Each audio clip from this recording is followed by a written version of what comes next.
Good afternoon and welcome to the penultimate session of Disruptors North. I'm Ben Ormsby and I'm the Yorkshire editor at thebusinessdesk.com. And I'll be honest, this has been the session I've been looking forward to all day. This 30-minute panel discussion is talking space technology, something that may feel like it's light years away or belongs in the world of science fiction. But with Bezos literally turning science fiction into science fact last week by putting William Shatner into space, it's clear the innovations and enhancements of this sector are driving forward disruption.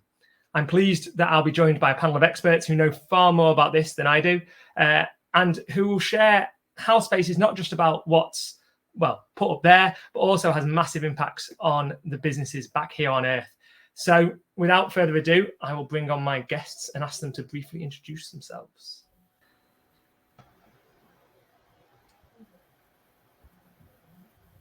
So you're going to have to introduce yourselves using a slight question, if possible. So introduce yourselves and tell us how the North is playing its part within the space sector. And I will start to my right, which puts it as Craig first, please. Hi, everybody. So good question. So I work for a company called SatixFy Space Systems. And we have a team of around about 40 people based in our Manchester site.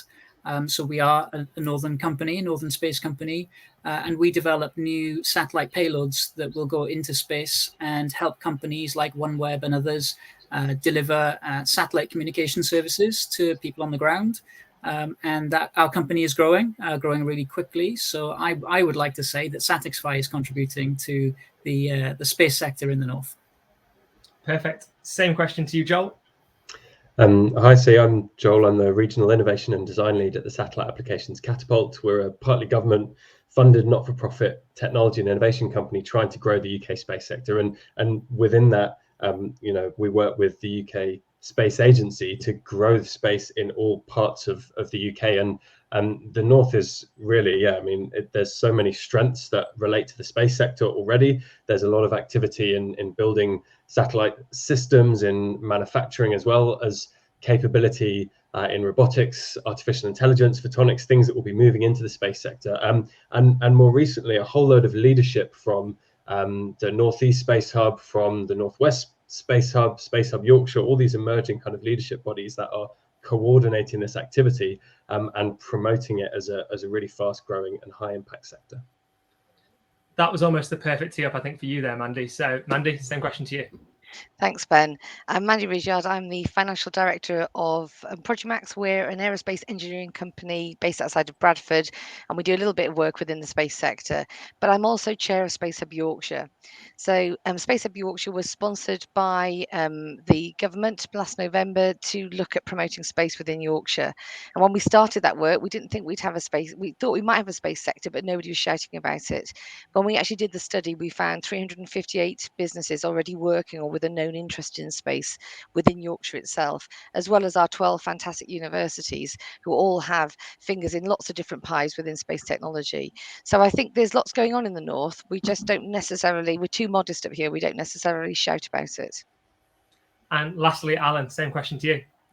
Thanks, Ben. Hi, everyone. Alan Cross. I'm the European Space Agency's Business Applications Ambassador for North West England and North Wales.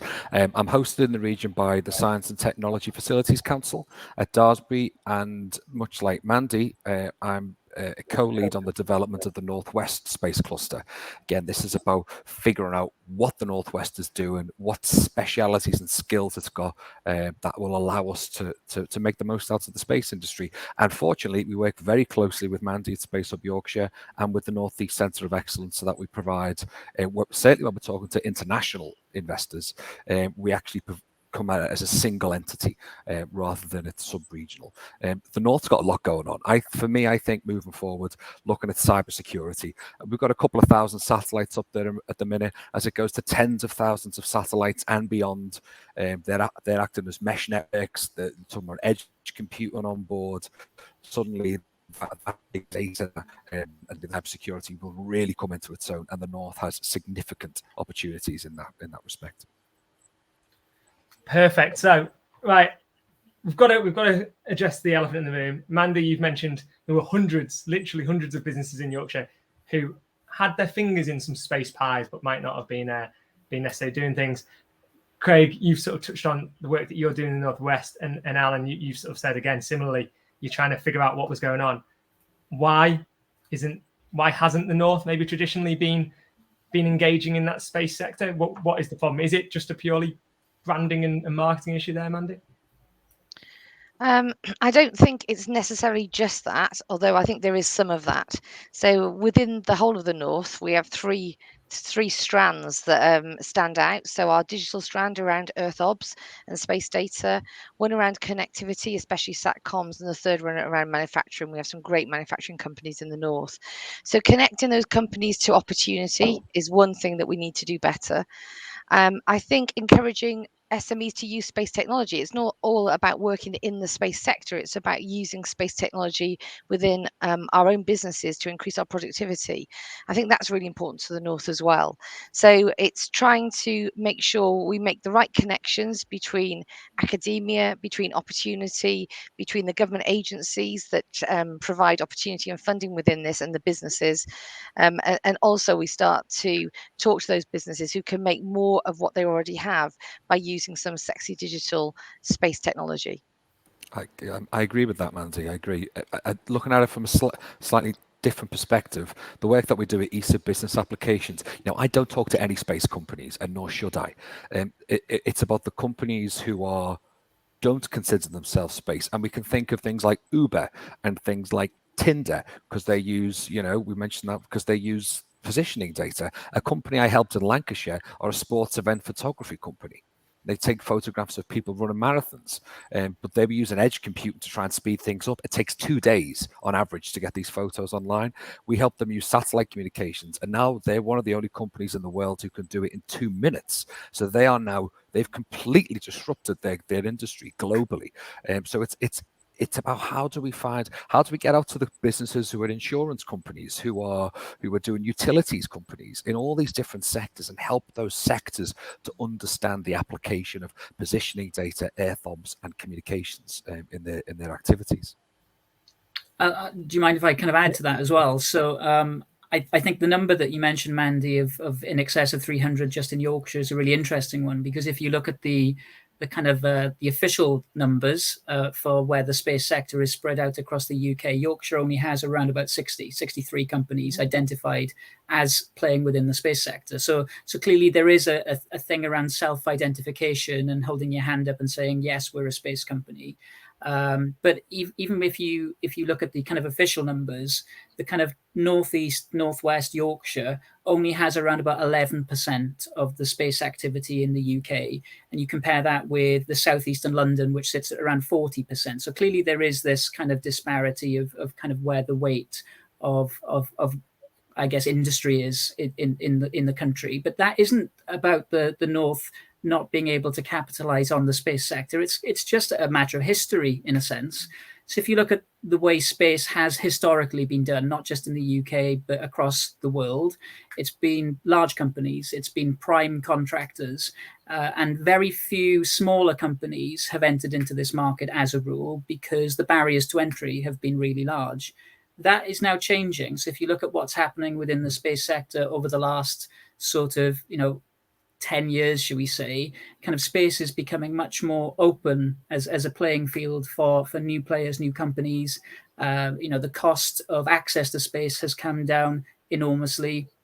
The company that I work for is all about developing low-cost ways of talking to satellites. So from the ground, not just doing space stuff that sits on satellites, but also the antennas that are on the ground. So instead of having to pay 30,000, 40,000, 80,000 pounds for an antenna to talk to a satellite, you'll be able to kind of pay, less than an iPhone to be able to kind of run your service. So that changes the kind of economics of space hugely. And so there is a big opportunity for the North to capture that if it plays its cards right. And I think that's the real exciting thing. Isn't so much why haven't we done so great in the past, because that's just history. What can we do in the future to kind of capitalize on the change of the economics? Could I just go back on that, Craig? I completely agree with you. And it's really interesting when you look at the DIT data that shows that if I'm looking from a Yorkshire perspective, every other region in the UK has had an FDI in space apart from Yorkshire, and there's not that much across our band actually in the north compared to maybe the southeast and Scotland. And part of that is to do with, for example, some big companies being located and having a supply chain around them. So making sure that we present ourselves as a viable option with the right locations and the right skills for space is really important to attract those big companies in, so that we can help those smaller companies win on the back of that investment. Yeah, that's again to follow up on that. I think that's entirely right. It's, if you look at the Northwest, where BAE Systems is there, we're not going to get BAE Systems to suddenly start doing space in the North overnight, but their supply chains, that's a different thing. And it's helping those supply chains to understand. I think historically, one of the reasons why the North hasn't done space is because we've been doing lots of other things. In the Northwest, we've been building stealth fighters and nuclear submarines and that sort of stuff. So the focus has been very much on that. So it's those supply chains and those smaller businesses, which, as Craig mentioned, now suddenly don't have these enormous barriers into the space industry. Encouraging them and really helping them to understand their place in the sector is going to be really important moving forward. And I think your point around kind of skills and foreign direct investment is super important. So SatixFy is actually headquartered in Israel. We're a foreign direct investment company to the UK. We have around about 220 people in the company globally. Around about 100 of those sit in the UK, 40 of them in Manchester. We've got another site down in Farnborough. The company decided to base itself in Manchester because the right people with the right skills were there. And overnight, we went from 0 to 30 people. When the company opened up its center, it's a matter of the skills base. One of the kind of big things about the kind of Midlands and the North is actually there's a huge amount of universities, right? Kind of putting out lots and lots of graduates every year with really solid degrees in STEM subjects. But classically, towns with universities in the Midlands and the North haven't been very good at retaining their talent, and graduates leave the cities and go get their jobs elsewhere. And so by potentially capitalizing better on the kind of knowledge economy, if you like, in the North is something I think that could really help bring in companies from overseas. It's really hard to employ people down south. Our Farnborough office is quite difficult to kind of get people to kind of move to Farnborough, kind of take a job. We have to pay a lot more. Cost of living is higher. The North has huge benefits when it comes to attracting foreign direct investment. So taking a sort of a step back to something we touched on earlier, there is more to space tech than just sticking stuff up into space. I think you described it just then, Mandy, beautifully as sexy digital, which if anyone wants, I'm going to coin it and take it as a trademark. So it's mine now. But sexy digital or space technology, as we're going to call it. Alan, you mentioned Tinder, Uber, them being space companies, but perhaps not in the more traditional sense. How do we showcase to those businesses that don't see themselves as space technology to get them to identify that they are utilizing that? And how do we make sure that as the North, we capitalize on those businesses that are going to start using, whether it's GPS or everything else? Joel, I'll throw it to you. Sure. I guess part of it is helping people understand that space is not just a technology and a sector in its own right. It's this total enabling infrastructure. It underpins so much we do. We know about satellite TV, right? We know about sat-nav. We know that the weather comes from satellites. But there's also so much more. The insurance sector is using it. Logistics is using it. Onshore, offshore for tracking. For monitoring critical national infrastructure as well, it's getting used. But also as we look forward as well, really big kind of global issues, climate crisis, understanding the state of the environment, supporting decision making, looking at evidence of impact of new policies. Space technology helps us to do that. Looking at sustainable food systems as well. So looking at the impact of agriculture in the UK and regenerative agriculture practices, but also looking at the impact of our supply chains abroad as well. What food that we buy in the supermarket is causing deforestation in another country.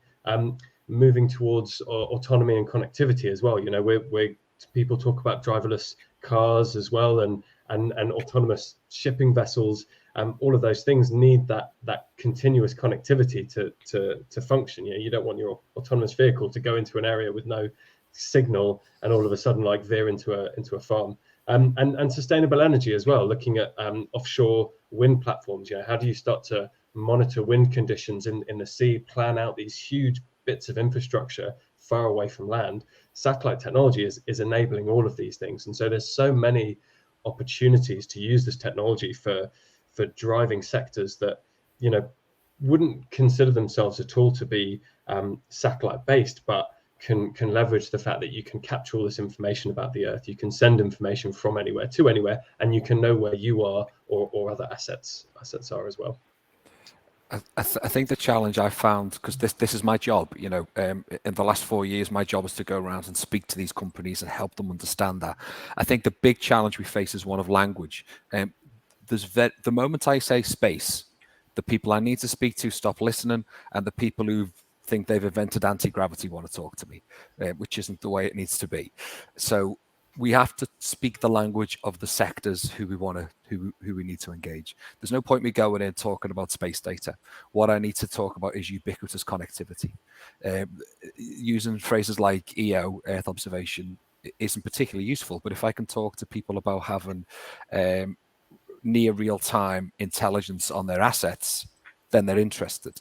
And so the challenge we face is kind of stepping outside of our own limitations and trying to understand what's the language of these other businesses, what do they need, because it's about, ultimately it comes down to their customers. What are the challenges your customers have? Tell me your challenges, tell me what your customers need, and then let's see if there's any novel data applications, should we say, that could be used to leverage you. And to a degree, I think trying to kind of convince everyone that they're a space company is a bit of a trap. It's not necessary. People don't really care kind of how they connect to the internet, so long as they can connect to the internet. The fact that you're doing it over a local Wi-Fi or over a satellite is almost irrelevant to the person who's just trying to watch their film over Netflix, right? So let's not get overly stuck on trying to kind of convince everyone that they are kind of space users or space companies. What's really important is that government and companies in the supply chain and local partners, local enterprise partnerships and things like that kind of help people to understand the kind of art of the possible that comes from space enabling technology, so that they can go away and build their kind of apps that use geospatial information, or we can get antennas onto trains and buses, so that we can get finally get proper Wi-Fi. So many people blame poor satellite connectivity for rubbish Wi-Fi on trains, but the reality is we don't use satellites to deliver Wi-Fi on trains, right? We use the phone network, which isn't good enough. So we need to kind of perhaps just convince end users that there are opportunities that make use of satellite and space, but not necessarily get overly hung up on convincing them that they're now space companies. So I sorry, Mandy, I will let you. I was going to say that is one of the roles of the new space hubs, is to start to have that conversation. So at Yorkshire, Space Hub Yorkshire, we've got 3 prongs: a campus, an agency, and a network, and that's to try and take ideas to sectors and talk in their language about how they can change what they do, using space technology, not because it's space technology, just because it makes sense. And so I think that when we talk about our local authorities, they don't always understand how simple in some ways this complicated thing is, and it's trying to just change the conversation around it. Well, so taking that example, we've sort of touched on the enable of ultimate connectivity through satellites and things. What other space technologies do you think can have a massive impact on the North's productivity? Because that's always the challenge that we hear referenced, whether it's from government or from national or local government. Productivity is always the challenge that the North is trying to address. Where do you see some of that space technology perhaps being able to come in and help? And is there any that you think could be more readily adopted? I think critically it's connectivity. The North has major urban centres, but it's also very rural. There's lots of national parks. There are a lot of communities that are quite isolated, and I think ubiquitous, resilient connectivity from low Earth orbit satellites will unlock an awful lot of potential. It will allow people to live at home, to work at home, to access education, to access healthcare in a way that, if you live in a city centre, is second nature. But for a lot of people in our region, that isn't the case. It's interesting that you mentioned kind of like, space being kind of like sexy data, right? The reality is that when you look at the space sector, there's almost kind of an inverse correlation of sexiness to how useful and how kind of important something is in the space sector to the economy, right? So the least sexy bits of space, things like antennas, communication, Wi-Fi, to a degree, kind of like GPS and navigation, right? Not particularly sexy. It doesn't get headlines in newspapers, but they are the things that drive the economy from a space sector sense. And those are the things that, if I was to advise people in the North, that it's the less sexy bits of space that you want to be capturing if you're interested in really generating economic value. Things like launches, really important. Of course, if we don't launch things, nothing gets into space. But as a proportion of the space economy, it's tiny. The kind of missions to Mars, super sexy, very, very small in terms of economic benefit. Really good for inspiring people, really good for getting people into science and STEM and studying this stuff at university, but actually not that great from an economic perspective. I should point out that just to briefly interrupt, in terms of the economics of it, 71% of the space economy in the UK is the use of data in sectors beyond the space industry. It's interesting what Craig said around STEM and people at university doing those subjects. We need to divert as many young people as we can into subjects. There is no faculty of space at university. It's you go and study computer science or geography or whatever. So we need to help show better pathways. And we also need to, as you said earlier, Craig, capture those graduates into the digital sector rather than going off into other sectors that may seem more attractive. And we need to start to push that quite heavily. No, I agree with that. Absolutely.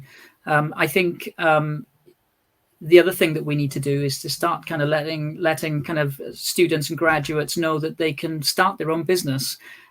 Because we're not just training people to kind of go and be employees for somebody else, but actually start your own business. And there's a huge opportunity within the space sector in that sense. There's never been more investment into startup companies in the space sector than there are this year.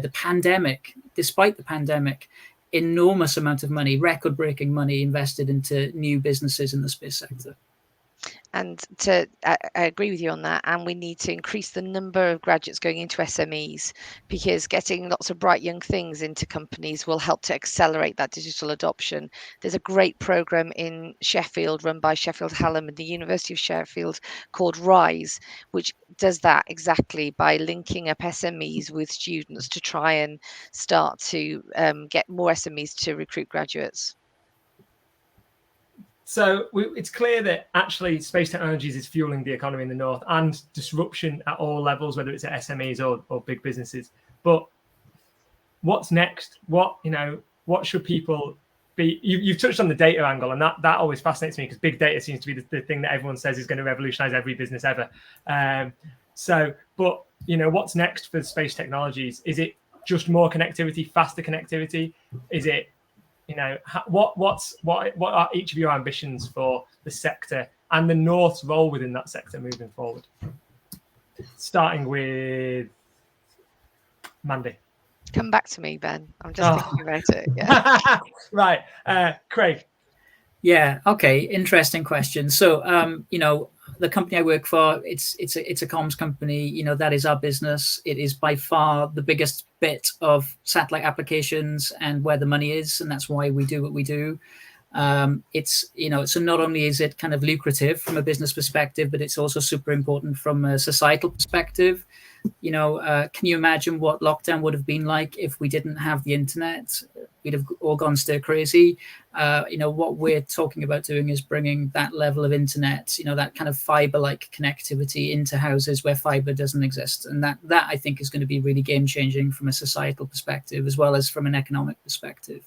What does the North do in that regard? Well, SatixFy is a growing company. We've gone from 0 to 100 people within a couple of years within the UK, and frankly, if we kind of hit the right trajectory of growth as we would like to, then we could easily see 1,000 employees or whatever. So that's the plan from our perspective. I'm certain Greater Manchester will be living in hope that is the future trajectory. Joel.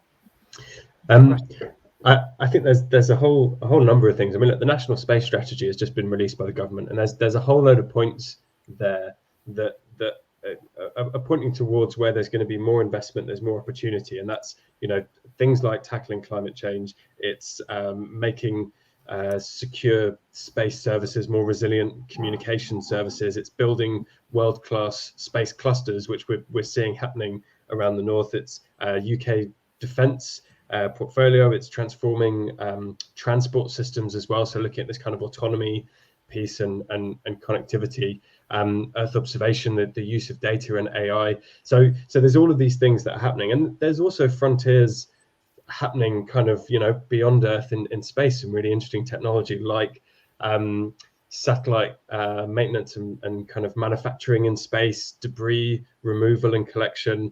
People talk about asteroid mining and things which might be kind of far out, but the sort of robotics and artificial intelligence and new materials that are going to be needed, those capabilities exist and there's a whole load of expertise in the North that could be driving a lot of that activity as well. So there's a whole load of stuff on Earth, there's a whole load of stuff in space as well, and there's these clusters and hubs that are really going to be driving this forward. So I think a really exciting time.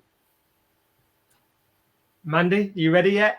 Yeah, I'm ready. Go on, then, let's go, Mandy. So from my business perspective, I guess it's increasing the amount of digital that we use, which we do all the time. It's increasing the amount of robotics that we use, which we're doing all the time. We've opened a 3D printing facility at Silverstone, so it's about making that sing, and I'd love to win more work within the space sector. From a northern perspective, though, my role is around making our virtual space campus for Yorkshire work, working closely with the 4 LEPs and the businesses in Yorkshire to try and make sure we get our fair share of what we need and we take advantage of everything that we do get. And really what I want to do is, working with Alan and within the Northeast, try and make the North a destination for space. I'm on board there. Alan? Yeah, so the critical thing to remember is the cost of launch. Getting a single kilogram into space used to cost tens and tens of thousands of dollars, and it did for decades. Now it costs thousands of dollars. In the next decade, it may be down to hundreds and maybe even less beyond that. That means we can start to do a lot more off-world. Then that drives, we're already seeing positioning technologies go from several meters down to centimeters. We're seeing communications go from quite high latency to very low latency, high-speed broadband from space, and also high repetition Earth observation in lots of very high resolution across lots of spectra. The applications for them are huge, and the North has got enormous capabilities again to touch in the off-world developments as we go from thousands of satellites to tens of thousands of satellites, not just around Earth, but cislunar, lunar, and beyond. The opportunities there to innovate are prodigious. This is why Jeff Bezos is doing space. He said when he invented Amazon, he didn't have to invent the internal combustion engine or build the roads or the US Postal Service or postcards or publishers. What he was able to do, the internet, and able to use all these bits and to innovate. And it's about developing that infrastructure off-world to enable us to innovate. And I think the North has got a lot of the skills that will be able to capitalize on that situation. And that is a perfect ending with 1 minute to go. Thank you very much to our panelists. It's certain that, well, space technology, sexy digital, whatever we're going to call it, has plenty of opportunities as we look beyond, well, to the beyond the north, beyond Earth, and far into the future. But what's exciting is that it's happening here, and that businesses can and are engaging with it. Hopefully, more so through the work that Mandy, Alan, and everyone else here is doing. So, hopefully, next time we have this conversation, you might be telling me we're going to blast off from Huddersfield. But if not, I'll keep my eyes peeled for everything else that's going on. So thank you very much. And thank you to everyone who's watched this session. There will be one more session as part of Disruptors North, which will be taking place in about 15 minutes, looking at tech for good with my colleague, Shalina Begum. Thank you very much. And I hope you all have a fantastic day. Thank you. Thank you. Thanks. Thanks.